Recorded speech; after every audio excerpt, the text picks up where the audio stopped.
Alright guys, welcome back to another video here. We got Matt in the video. What are we doing today, Matt? What is today? Tuesday. It's Tuesday. It is Slick Rick Day here at LS Nasty, and we've been at it since about 7 this morning. You guys saw the end of last video where we went and got a bunch of tools, been chipping away, trying to get everything so we don't have to leave. We can get way more done if we're here, knock some stuff out instead of having to leave and go get a tool or a part. So we're constantly making a list, getting tools. If you guys have any tools that you think we need here at the shop, you guys can always send them to us. Our address is in the description below, and we're welcome to any gifts, letters you want to send. We'll read it out. We'll put it on here. 5-axis CNC. 5-axis CNC. What else? Fiber laser table. Any of those, if you got them just laying around, you don't want them, want to send them this way, we'll take them. But what we're doing today here on Slick Rick is trying to get the engine in the car. We added these frame rails, and we are going to make the adjustments in order to make everything fit around the new frame rails. They weren't there before. They were way out further, so nothing was cut out. So what Matt and I have been doing, we have been notching the aluminum mid plate, which is aluminum confetti party, making a mess over there. But really, it's just kind of one of those deals where you make a little adjustment, put it up, see it's close, make another adjustment, put it up. We just keep doing that, and I think we're about there. Are we about there? Yeah, I mean, it's close. I think the bolts right now would probably go in it, so it's, Explain to them the process of what we're doing in order to get the motor in there, get the measurements to make the motor plate on this is actually a two-piece deal. It has to be custom made. So we're just trying to get everything mocked up in there. But Matt will kind of explain to you the process of the mid plate, the motor plate, the transmission, measuring the drive shaft, and all that stuff. Yeah, again, just like the Glizzard, this isn't on a chassis table. If you had something where you could bolt the transmission up, you could bolt the motor and transmission up, and that would kind of give you your angle where the engine was designed to set in the chassis. The problem is with this, we have the lockup now, and the bell housing is a lot deeper, so it's going to push our transmission back. So our existing transmission cross member mount won't work. So now we're going to probably put it on the ground, do some measuring final before we put the motor plate in there, get our angles right, see how they set the chassis up. Right now we're just getting to where the mid plate will bolt back into the chassis, and then once the mid plate's bolted in, we're going to put the transmission in there and then the motor in there and kind of mate them together. The transmission will just kind of be chilling in the rear, and then we'll do some measuring on the chassis at ride height, see where the engine is, see the angle of the engine, crankshaft center line, and then go from there. So luckily with the mid plate being in there, it's going to make it easy. Yeah, the mid plate kind of gives us a baseline of where everything needs to be, and then we can kind of go up there. If it had no mid plate, kind of like the Glizzard, we're starting from blank. So we're literally choosing where it goes in there. We already know where it needs to go. We're lucky that this car originally had a big block in there. Our 41X has a big block bell on it. Yeah, Chevy bell. So we're gonna. We could put an LS in this. You could put an LS in this. You could, technically speaking. But having the mid plate in there is nice because we're really not gonna have to mess too much with crankshaft center line. I mean, we can mess with the angle of the engine, but everything's already set in there. The height of the transmission, everything. We're gonna have to modify it to go back a little bit, but we should be good to go. We cut a bunch out. They had a bunch of bars welded all around here, so we're gonna go ahead and get the motor in here, and then once the motor's in here, and then we're gonna figure out wherever the mid plate is from this, so I can do some measuring. We're gonna have a bar that comes down. It's probably gonna intersect right here. This chassis is gonna be a little bit difficult for us because this car has some stagger built in it. Well, also explain stagger. Yeah, so the stagger is if you took a string and went across the bottom of the tire right here, you know, anywhere, this side is back farther. You can see it on the A-arm. You have this A-arm that's welded right here at this tube, and then this A-arm is welded back here. So this whole side is set back 1 inch. So this side is forward more. And what that does is this trips the beam, but then the front trips the beam at the end. So you gain that 1 inch on the starting line. So it's just every little bit in drag racing.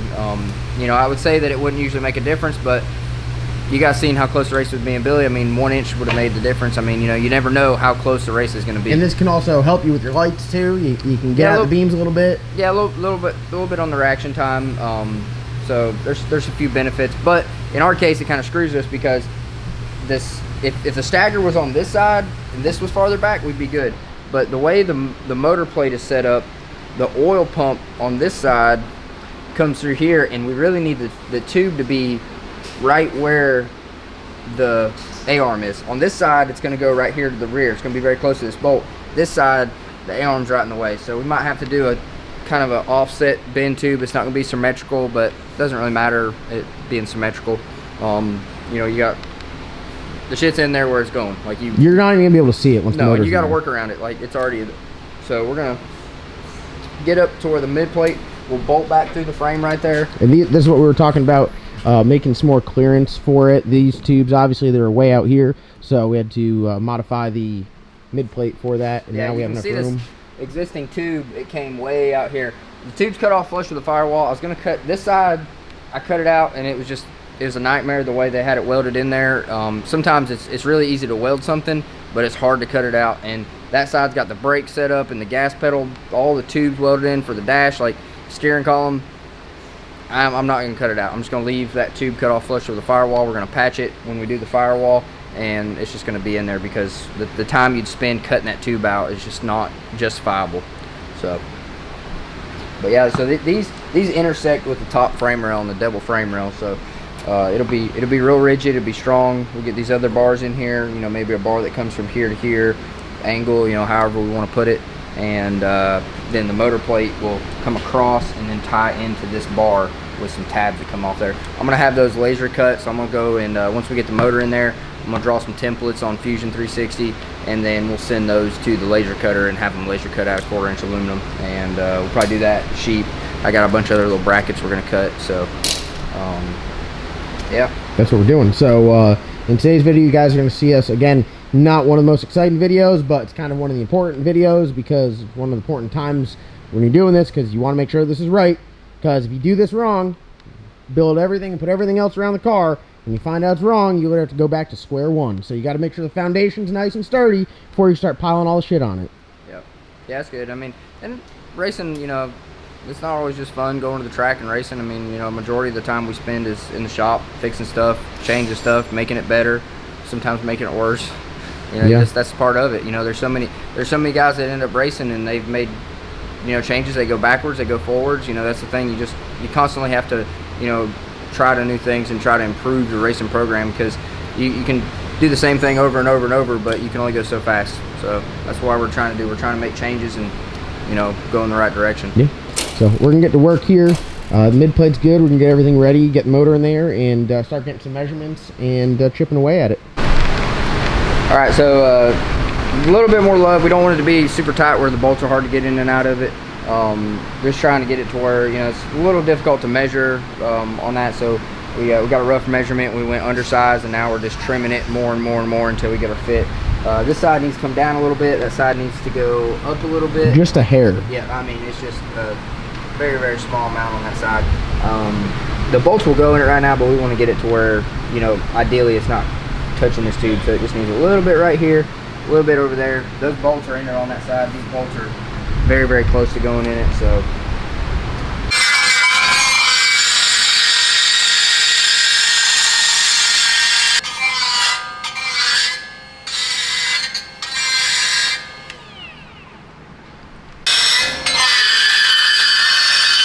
a little trick for everybody at home: you can spray WD-40 on carbide bits when you're doing aluminum, and it'll definitely reduce the aluminum getting stuck to the tool.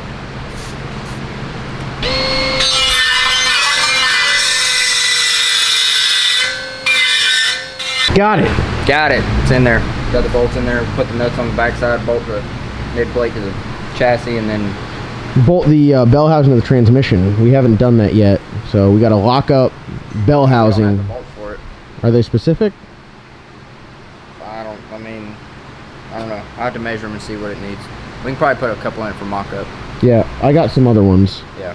From some other transmissions. So we got that in there. We'll bolt it up tight and do some cleanup. Get the transmission under there. It's gonna be a little difficult with the not having the transmission cross member. I think that, yeah, I wonder if it's off an inch, it might be close enough where you can still set it on there and not bolt it up. Yeah, we need to measure it and see how much different the depth is. Luckily, we got one there and we got one there, so We have a non-lockup, which was in there, and then a lockup right there, so we can figure out the difference here. Are you doing this live? All right, Phil. Phil. Welcome to the video. Right. Silhouette. Welcome back. No, John's kicking me out of the shop. Some people were wondering like why I have a storage unit and why I work from home, because I literally have 4 kids. And I can't bring them all to work with me. So it's not me. Yeah, it's not you. It's me. How long do you think that is from top of bell housing to mount? 5/8. Inch and 5/8 difference? What'd you get? Like 27 inches, 26 inches? I just measured the width of the thickness of the bell. Oh, inch and 5/8 difference? Damn, that's kind of a lot. Yeah, 6 inches and 7 5/8. Give him a What up, Roscoe? Oh my god. Yo, if anyone watches Danny Duncan, tell me he does not look like a young Roscoe. Young Roscoe, yeah. That's it. Well, do we have an inch and 5/8 of clearance? Oof. Yeah, it's gonna be okay. The we'll pull the tunnel out of it real quick and take the cross member out. We got plenty of room. We're just gonna have to make a new transmission mount for it.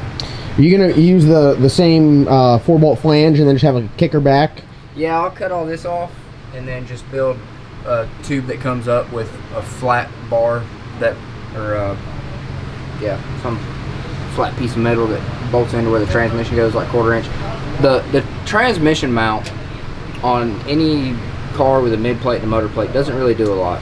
Really, the thing it does the most is it acts like a travel limiter, forward and aft. It doesn't really support the whole combination. There's some cars I've seen that don't even run a transmission mount, so everything's off the motor plate and the mid plate, and then it has a limiter, an engine limiter on the front. So it doesn't have to be a super substantial mount, so we can cut that off, weld a piece of 1¼ inch tube to it, flat bar bolts to it, and then that way our transmission's in there where it needs to be.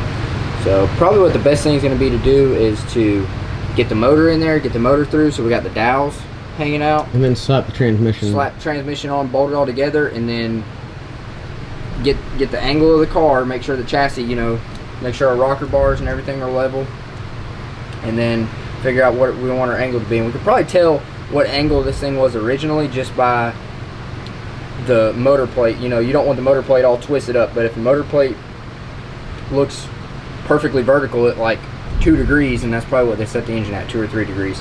So we'll check the bottom of the frame, we'll level it, we'll check the motor plate angle, we'll check everything, and then that way we should be pretty close, since we can't go to our transmission mount.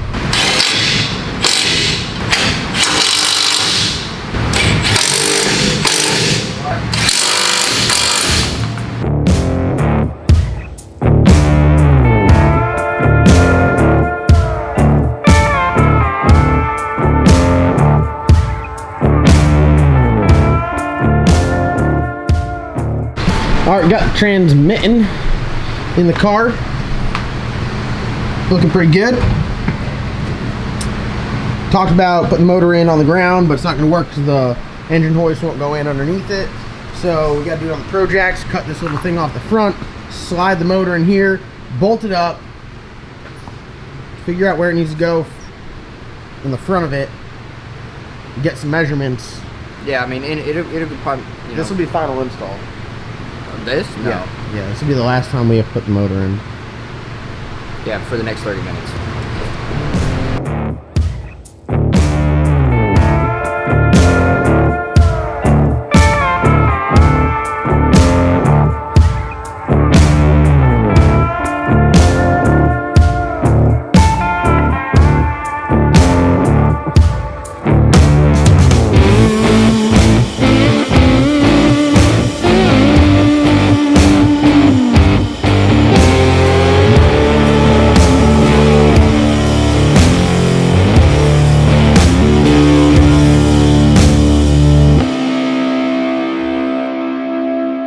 All right, guys, just want to give you an update, a toolbox update. We'll start off here. That's all we got for toolbox update today. Got motor in there. We got the whole crew here. How's it going? Is it going good? Yeah. What do you say? Yeah, well, when I Shannon and Chase showed up right as shit hit the fan. Toolbox fell over, and then literally walked in as the toolbox was falling over, I was like, I am just going to keep walking. I had nothing to do with this. And then BJ showed up shortly thereafter. And then it took 38 people to get this engine in the car. All right, so BJ, how's the motor looking there? Looks larger than my bank account. Fellow big block life. This is considered a big block. We're brothering now. Walk us through it. We were talking a little bit about getting everything set in there, using a little angle finder. What did we find? Yeah, everything's good. It's just the way we're setting it in there. It's difficult to get the chassis where you need to be, and the fact that we need to pick the motor up more. The chassis is wanting to raise with the motor, so normally you'd have that thing cinched down on the chassis jig, and you can move it however you want. The mid plate can be kind of deceiving. Sometimes they flex and everything. If you measure off the rear of the chassis, it's showing downhill, but the car, or uphill, the car's also going uphill. So we're able to get it figured out though. Yeah. You know, if it says 1 degree, you know, it doesn't really matter what, you know, just as long as they both match each other. So if it says 1 degree, then this needs to be, I would like it at 2 degrees. So right now we're at like 1.8. So we're, you know, 8 degrees downhill. So 0.8 degrees. 8 degrees downhill. Yeah. Tooted. You got to get your motor tooted, folks. Stay tooted. Yep. So pretty good. It's close to even. Transmission, everything looks good. The motors. So these are the bars that you put in because the headers didn't fit before, yep. And looks amazing. So what's the next step here? We're gonna add some bars that come down off of this. Do something. You know, these are the motor plates that came with the engine stand. This probably won't use it. It's a little short, but the bar will come around this back side right here to this bar, and then it'll have a tab that comes off, and then this will have a bar that goes to the lower right there. This side, this is what we're talking about not being symmetrical. So we got the steering shaft, the A-arm, and then the oil pump right here. So you can't put a bar directly here. It's gonna be difficult because of your header bolt clearance right here and clearing the oil pump. So if the frame is a little wider, be okay. If the header is a little bit different. But what we found out is you change one thing, like 12 other things change with it. You gotta change everything. I mean, that's just when you have a chassis that is not made for the combination you're put in there, you just kind of got to expect, like, hey, I'm just gonna have to start cutting stuff until it fits. Once we get the bars in there, I mean, we're gonna, hey, you got to go to the list. This is the best part. No, we can't knock it off yet. This is the best part. Is Flip Toolbox over on the list anywhere? All right, let's see. Mount engine trans. Okay. That's not done yet. Hold on. We're getting started. Just cut. Hold on. Cross half of it out. All right, we got started, so we're almost there.